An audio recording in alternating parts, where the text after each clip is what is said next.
From finance to politics, the unlikely rise of Mark Carney. Mark Carney's path to the Prime Minister's office was unconventional. He led the Bank of Canada through the 2008 financial crisis, and then the Bank of England during Brexit.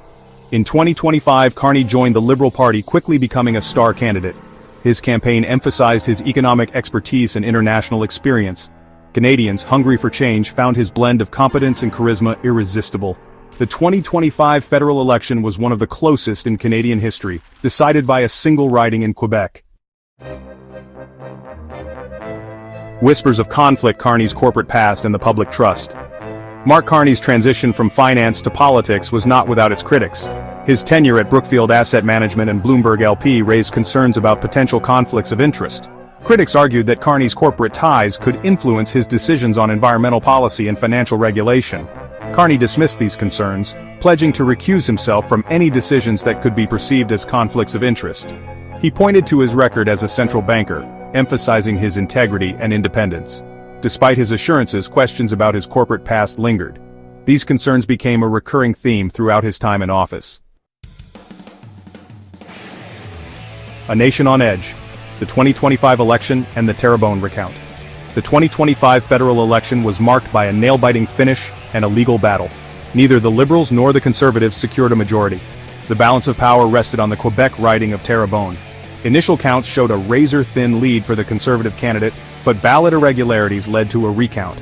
After days of scrutiny, the judge declared the Liberal candidate the victor by a single vote. The decision sparked outrage among Conservatives, leading to legal challenges.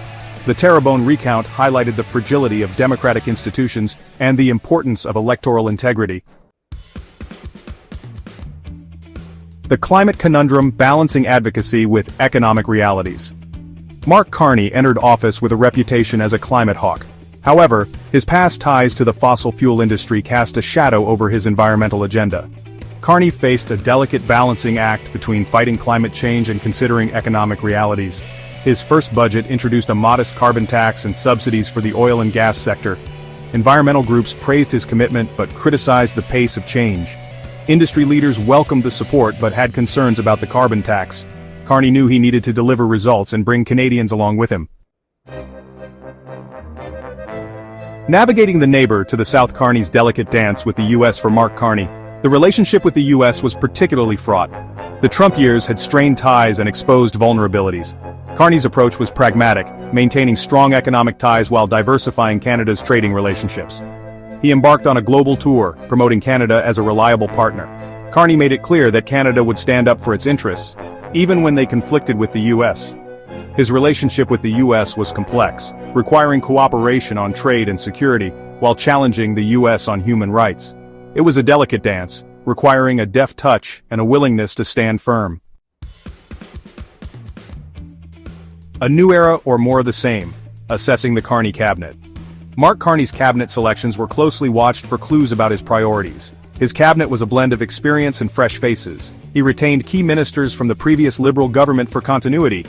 Carney made bold appointments, bringing in individuals from outside the traditional political sphere. His choice for Finance Minister Chrystia Freeland was particularly noteworthy. Freeland, known for her sharp intellect and tough stance on trade, was seen as a safe pair of hands. Carney's cabinet was praised for its diversity and mix of skills, but some questioned whether it would deliver real change.